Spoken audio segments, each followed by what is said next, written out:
Hello दोस्तों, आप सभी का स्वागत है ब्रेन वेन में। आज से हम ऑर्गेनिक केमिस्ट्री स्टार्ट करने जा रहे हैं। ठीक है, तो ऑर्गेनिक केमिस्ट्री को बिल्कुल बेसिक से स्टार्ट करेंगे और एक अच्छे लेवल तक ले जाएंगे। तो आज के इस वीडियो में हम बहुत फंडामेंटल कॉन्सेप्ट की बात करेंगे कि किसी भी ऑर्गेनिक रिएक्शन या केमिकल रिएक्शन में क्या होता है कि बॉन्ड बनते हैं और बॉन्ड टूटते हैं। तो देखो, हमें पता है कि कोई भी मॉलिक्यूल जो है वो क्या होता है कि उसके चारों तरफ इलेक्ट्रॉन क्लाउड होता है ना। न्यूक्लियस होता है, उसके चारों तरफ इलेक्ट्रॉन क्लाउड होता है। ये दूसरा मॉलिक्यूल है, इसके चारों तरफ भी इलेक्ट्रॉन क्लाउड है। तो जब दो मॉलिक्यूल जिनके चारों तरफ इलेक्ट्रॉन क्लाउड है और हमें पता है कि जब इलेक्ट्रॉन इलेक्ट्रॉन के बीच में दोनों सेम चार्ज है तो क्या होगा, रिपल्शन होगा। तो ये मॉलिक्यूल एक दूसरे के पास क्यों आएंगे, पहला क्वेश्चन। दूसरा, अगर ये एक दूसरे के पास आएंगे तो क्या बॉन्ड बन जाएगा। ठीक है, क्या सिर्फ अट्रैक्शन फोर्स होना ही काफी है, इन चीजों की हम बात करें। तो वैलेंस बॉन्ड थ्योरी क्या बोलता है कि दो मॉलिक्यूल जब एक दूसरे के बहुत दूर होते हैं, यानी उनके बीच में डिस्टेंस मान लेते हैं इनफाइनाइट डिस्टेंस, ठीक है, तो उनके बीच में कोई भी फोर्स ऑफ अट्रैक्शन या फोर्स ऑफ रिपल्शन नहीं होता है, क्योंकि उनके बीच की पोटेंशियल एनर्जी क्या होती है, जीरो होती है। देखो, पोटेंशियल एनर्जी दो चार्ज स्पीसीज के बीच में क्या होती है, के Q1 Q2 अपॉन आर दोनों के बीच का डिस्टेंस है, और Q1 जो है Q2 जो है वो उनका चार्ज है, उनके चारों तरफ जो इलेक्ट्रॉन क्लाउड है उसको मान लो। तो जब ये आर इनफाइनाइट होगा तो पोटेंशियल एनर्जी क्या होगी, जीरो होगी। तो जीरो का मतलब ये है कि किसी भी मॉलिक्यूल के पास मैक्सिमम पोटेंशियल एनर्जी जो होगी वो जीरो होगा जब उनके बीच में कोई भी फोर्स ऑफ इंटरेक्शन नहीं होगा। ठीक है, तो देखो, ये हमारा पोटेंशियल एनर्जी और डिस्टेंस कर्व है। ये दो हाइड्रोजन के मॉलिक्यूल हैं, जस्ट सिंप्लिसिटी के लिए हमने हाइड्रोजन लिया है। जब ये एक दूसरे से बहुत दूर थे, जब इनका इंटरन्यूक्लियर डिस्टेंस बहुत ज्यादा था, तो पोटेंशियल एनर्जी लगभग कितनी थी, जीरो के आसपास, यानी zero is the maximum potential energy. ठीक है, तो अब देखो कि अब जब ये एक दूसरे की तरफ मूव करेंगे, जब एक दूसरे की तरफ क्या करेंगे, मूव करेंगे, तो जब मूव करेंगे तो क्या होगा कि इनके पास काइनेटिक एनर्जी डेवलप होगी। काइनेटिक एनर्जी आई, तो ये काइनेटिक एनर्जी किसके कोस्ट पे आई, पोटेंशियल एनर्जी के कोस्ट पे। तो क्योंकि इनकी पोटेंशियल एनर्जी ऑलरेडी कितनी थी, जीरो थी, और क्योंकि पोटेंशियल एनर्जी डिक्रीज होने लगी, क्योंकि ये पोटेंशियल एनर्जी कन्वर्ट होने लगा किसमें, काइनेटिक एनर्जी में, क्योंकि ये इसके बाद मोशन आ गया, तो इसकी पोटेंशियल एनर्जी क्या हो गई, डिक्रीज हो गई। तो जब देखो इनके बीच में जैसे मॉलिक्यूल एक दूसरे को अप्रोच करेंगे, एक दूसरे की तरफ आएंगे, तो इनकी पोटेंशियल एनर्जी क्या होगी, डिक्रीज होगी। अब देखो, हमें पता है कि किसी भी सिस्टम पर लगने वाला फोर्स जो होता है और पोटेंशियल एनर्जी के बीच का रिलेशन क्या होता है, ये होता है negative derivative of potential energy होता है विद रिस्पेक्ट टू एक्स। तो अगर पोटेंशियल एनर्जी में चेंज क्या है, नेगेटिव है, तो नेगेटिव इंटू नेगेटिव क्या हो गया, प्लस हो गया, तो फोर्स कैसा हो जाएगा, अट्रैक्टिव। इसी तरीके से अगर किसी सिस्टम का पोटेंशियल एनर्जी इंक्रीज हो जाए तो ये पॉजिटिव रहेगा और ये क्या हो जाएगा, नेगेटिव। तो पॉजिटिव इंटू नेगेटिव नेगेटिव, तो ओवरऑल फोर्स कैसा हो गया, नेगेटिव, यानी रिपल्सिव फोर्स हो गया।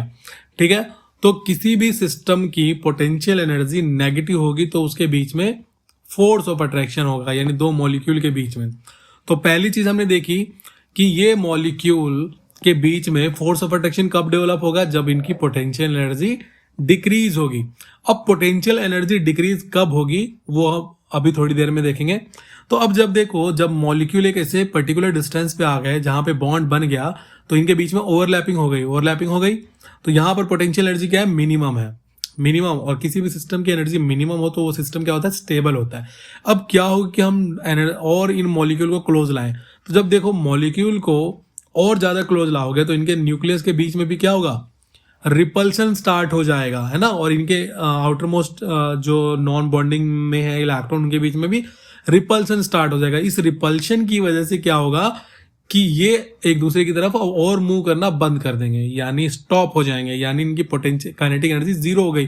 काइनेटिक एनर्जी जीरो होगी, इसका मतलब पोटेंशियल एनर्जी अगेन इनफाइनाइट हो गया, यानी पोटेंशियल एनर्जी बहुत ज्यादा बढ़ गई। ठीक है, तो हमने क्या देखा कि दो मॉलिक्यूल एक दूसरे की तरफ जब मूव करते हैं तो उनकी पोटेंशियल एनर्जी डिक्रीज होगी। अगर डिक्रीज हुई तो फोर्स ऑफ अट्रैक्शन डेवलप होगा। अगर दो मॉलिक्यूल एक दूसरे की तरफ मूव करते हैं और इनकी पोटेंशियल एनर्जी बढ़ गई, तो जब पोटेंशियल एनर्जी इंक्रीज हो गई तो ये पॉजिटिव और फोर्स क्या हो जाएगा, रिपल्सिव। तो अब डिपेंड करता है कि पोटेंशियल एनर्जी कब बढ़ेगा, यानी कब पॉजिटिव होगा, कब नेगेटिव होगा। अभी उसको डिस्कस करेंगे थोड़ी देर में। तो देखो, बॉन्ड कब बनेगा, जब दो मॉलिक्यूल एक दूसरे की तरफ अप्रोच करेंगे और उनके बीच में फोर्स ऑफ अट्रैक्शन ज्यादा हो जाए रिपल्शन से, ठीक है, या उनके बीच में फोर्स ऑफ अट्रैक्शन डेवलप हो और ये फोर्स ऑफ अट्रैक्शन इतना ज्यादा हो कि ये रिपल्शन को ओवरकम कर दे। तो अब ये हम कैसे डिसाइड करेंगे कि रिपल्सन को ओवरकम कर दे अट्रैक्शन? तो देखो हम इसको इंश्योर करेंगे by giving enough energy to these molecules. इन मॉलिक्यूल्स को हम सफिशिएंट अमाउंट ऑफ एनर्जी देंगे ताकि ये इस रिपल्शन बैरियर को ब्रेक कर दें। और वो एनर्जी क्या कहलाती है? हमारी एक्टिवेशन एनर्जी।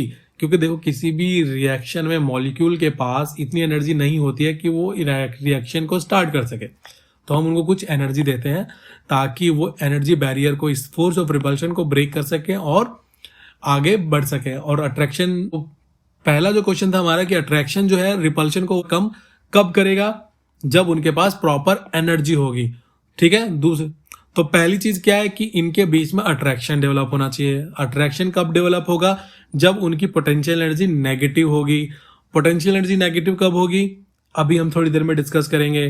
फिर अगर अट्रैक्शन रिपल्शन को ओवरकम कर देता है तो क्या बॉन्ड बन जाएगा? अभी भी आंसर है नहीं, अभी भी एक स्टेप बाकी है। अब देखो किसी भी रिएक्शन में मिलियंस और ट्रिलियंस ऑफ मॉलिक्यूल्स होते हैं, तो जब ये मॉलिक्यूल्स एक दूसरे से कोलाइड करते हैं, कोलिजन होता है, तो हर कोलिजन से सक्सेसफुल बॉन्डिंग नहीं बनती है।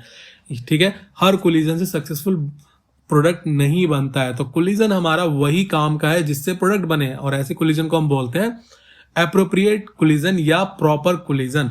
तो कोलिजन प्रॉपर होने के लिए दो चीजें चाहिए कि एक तो मॉलिक्यूल दोनों जो हो वो प्रॉपर ओरिएंटेशन में हो, प्रॉपर डायरेक्शन हो उनकी। ठीक है। और दूसरा उनके पास सफिशिएंट एनर्जी हो, एक दूसरे के पास पहुंच सके। इस कोलिजन के लिए प्रॉपर एनर्जी हो। तो देखो प्रॉपर ओरिएंटेशन का मतलब हम सिंपल से समझते हैं। तो देखो ये हमारा p ऑर्बिटल है और ये हमारा एक p ऑर्बिटल है। तो ये अलोंग इंटरन्यूक्लियर एक्सिस है और ये क्या है? परपेंडिकुलर इसके। तो जब एक दूसरे को ओवरलैप, एक दूसरे के पास आएंगे तो क्या इनके बीच में क्या इन दोनों के बीच में कोई ओवरलैपिंग होगी? नहीं होगी, और बॉन्ड भी नहीं बनेगा। इसका मतलब दोनों ऑर्बिटल क्या होता है? ऑर्बिटल एक तरीके से इलेक्ट्रॉन क्लाउड ही है।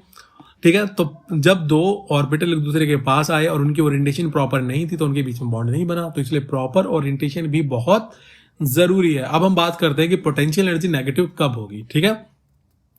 तो हमें क्या देखना है? हमें देखना है कि फोर्स उनके बीच में अट्रैक्टिव है या रिपल्सिव है। अगर फोर्स अट्रैक्टिव है तो फिर देखना है कि उनके पास एक्टिवेशन एनर्जी है कि नहीं इस रिपल्शन को ओवरकम करने के लिए।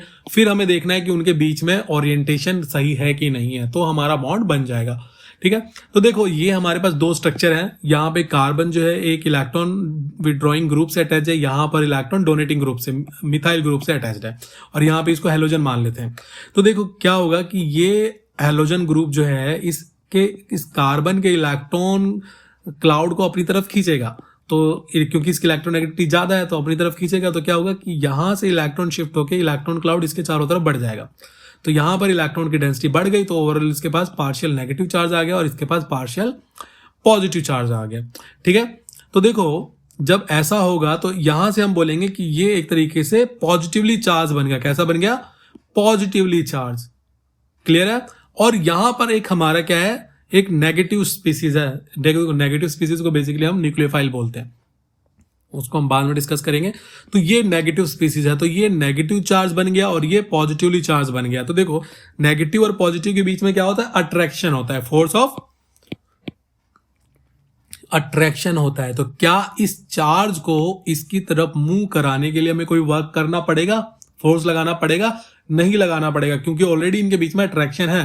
तो ये इजिली मूव करेंगे एक दूसरे के, यानी चाहेंगे कि ये इसकी तरफ मूव करे। जब ये मूव कर रहा है इसकी तरफ तो इसका मतलब पोटेंशियल एनर्जी इसकी डिक्रीज हो गई, क्योंकि इसके पास काइनेटिक एनर्जी आ गई।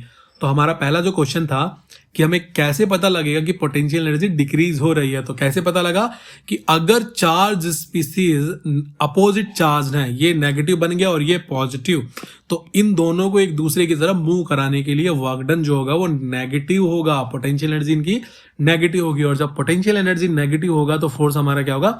अट्रैक्टिव। अब यहां देखते हैं कि इस कार्बन के पास ये इलेक्ट्रॉन डोनेटिंग ग्रुप है, तो इसकी वजह से क्या हुआ? यहां पर इलेक्ट्रॉन डेंसिटी बढ़ गई। इलेक्ट्रॉन डेंसिटी बढ़ गई क्या? अब देखो क्योंकि इलेक्ट्रॉन डेंसिटी यहां पे बहुत ज्यादा है और इसके पास भी इलेक्ट्रॉन डेंसिटी है क्योंकि न्यूक्लियर नेगेटिव स्पीसीज है। तो अब ये नेगेटिव और ये भी नेगेटिव। ठीक है। तो क्या ये नेगेटिव इस नेगेटिव की तरफ मूव करना चाहेगा? नहीं करना चाहेगा, क्योंकि दोनों हमें पता है सेम टाइप के चार्ज, सेम नेचर के चार्जेस एक दूसरे को रिपेल करते हैं, तो इनके बीच में कैसा फोर्स हुआ, रिपल्सिव फोर्स हुआ। तो हमें पता है कि अब इसको अगर जबरदस्ती इसकी तरफ मूव कराना है तो हमें कुछ वर्क डन करना पड़ेगा, कुछ फोर्स लगाना पड़ेगा, कुछ एनर्जी देनी पड़ेगी। तो यहां पर इस केस में क्या हुआ, इसकी पोटेंशियल एनर्जी पॉजिटिव हुई क्योंकि हमें वर्क डन करना पड़ रहा है इस चार्ज को इसकी तरफ मूव कराने के लिए। और जब वो पोटेंशियल एनर्जी पॉजिटिव होगी, देखो पोटेंशियल एनर्जी पॉजिटिव होने का मतलब क्या है, पोटेंशियल एनर्जी पॉजिटिव होने का मतलब ये है कि अगर ये दोनों एक दूसरे की तरफ मूव करने की कोशिश कर रहे थे और जैसे इनके बीच में रिपल्शन आया, ये मूव करना बंद कर देंगे, यानी काइनेटिक एनर्जी इनकी डिक्रीज हो जाएगी। और काइनेटिक एनर्जी डिक्रीज हो गई तो पोटेंशियल एनर्जी इंक्रीज हो गई। तो इस केस में यहां पे पोटेंशियल एनर्जी इंक्रीज हो रहा है इन दोनों मॉलिक्यूल का, क्योंकि रिपल्शन है। यहां पे पोटेंशियल एनर्जी डिक्रीज हुआ क्योंकि यहां पर अट्रैक्शन था, ठीक है। इसने अपनी एनर्जी, इसकी जैसे अट्रैक्शन हुआ इसको खींचने लगा ये, यानी इसकी काइनेटिक एनर्जी इसके पास आ गई और पोटेंशियल एनर्जी डिक्रीज हो गई, क्योंकि हमें पता है change in potential energy is equal to change in kinetic energy. तो यहां पर इसकी पोटेंशियल एनर्जी कन्वर्ट हो गई काइनेटिक एनर्जी में, यहां पे इसकी काइनेटिक एनर्जी जो है वो पोटेंशियल एनर्जी में कन्वर्ट हो रही है, क्योंकि जैसे एक दूसरे की तरफ मूव करना शुरू करेंगे, रिपल्शन की वजह से इनके इलेक्ट्रॉन क्लाउड के बीच में रिपल्शन होगा और ये एक दूसरे रुक जाएंगे, तो अब इनकी पोटेंशियल एनर्जी मैक्सिमम हो गई, यानी पॉजिटिव हो गई। तो यहां से हमने क्या देखा, सबसे पहले हमें क्या देखना है कि इनके बीच में फोर्स कैसा होगा, फोर्स अट्रैक्टिव और रिपल्सिव होगा। तो वो कैसे पता लगाएंगे हम ये देखेंगे पोटेंशियल एनर्जी डिक्रीज हो रही है दो मॉलिक्यूल के आपस में, दो मॉलिक्यूल के पास में आने पर पोटेंशियल एनर्जी इंक्रीज हो रही है या डिक्रीज हो रही है, पोटेंशियल एनर्जी पॉजिटिव है या नेगेटिव है। अगर नेगेटिव है तो फोर्स अट्रैक्टिव होगा और पॉजिटिव है तो रिपल्सिव फोर्स होगा और attractive force lead to bond formation. Clear हो गया। तो ये हमारा एक एस्पेक्ट था कि दो मॉलिक्यूल के बीच में जब फोर्स ऑफ अट्रैक्शन होगा, ठीक है, तो वो एक दूसरे की तरफ अप्रोच करेंगे, ठीक है, एक ही बात हो गई। दूसरा, इन मॉलिक्यूल के पास सफिशिएंट अमाउंट ऑफ एनर्जी होनी चाहिए, है ना। अगर एनर्जी नहीं होगी तो ऑब्वियसली बात है ये इस जो एनर्जी बैरियर है यहाँ पर रिपल्सिव फोर्स है उसको ब्रेक नहीं कर पाएंगे।